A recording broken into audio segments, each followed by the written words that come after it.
Welcome back, geniuses. So now that you know how to cut off distractions, I want to talk a little bit about Cold Turkey. That is a software that I was using to cut off my addiction to Facebook. It's a desktop software. There are some softwares for your cell phone. Just Google them. There is like thousands of them.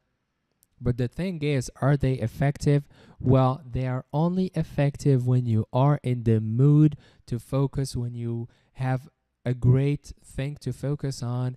When I used Cold Turkey, I had a very, very important exam to take. That exam, it was 6 months before that exam, but for that exam, you had to prepare for an entire year.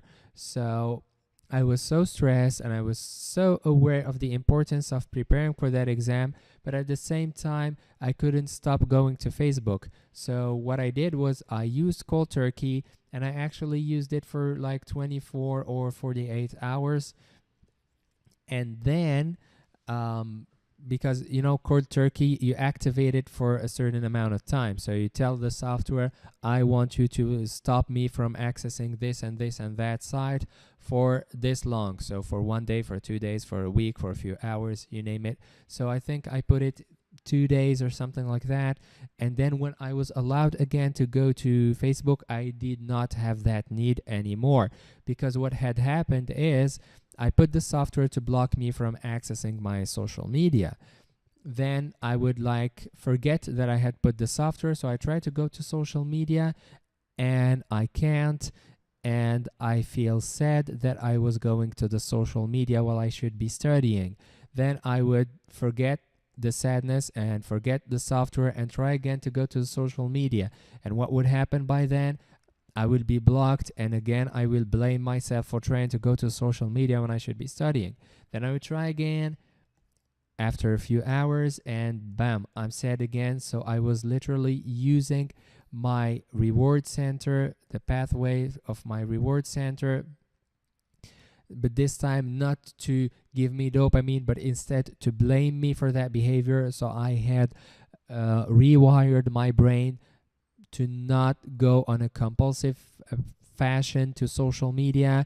And then I went on for several months. I did not need the software anymore. The software was there, but I never turned it on, and I always had access to social media, but I did not feel the need to go to social media. So that's all it took. It took 2 days and a certain amount of blaming to reverse that addiction.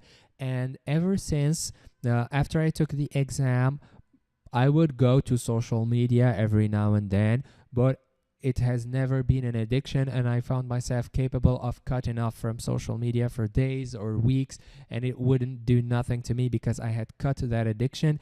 And so the bottom line here is that softwares are a great way to get you started, but really softwares are just aids, and you got to be aware of the mechanisms, especially that of the reward pathway, also called the mesolimbic pathway, and how to condition yourself, and only use softwares as a means to recondition you.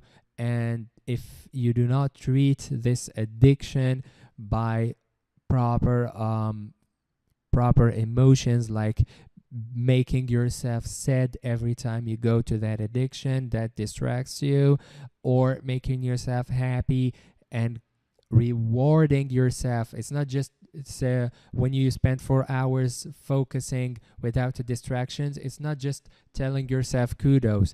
Reward yourself with something real, with something like food, with something like sex, with something like doing an activity that you really enjoy, with something like writing it on piece of paper. I am so proud of myself. Pride also releases a lot of dopamine. Just reward yourself with stuff that release dopamine, so that you are imprinting this behavior of being focused. And softwares are again just a way to get started.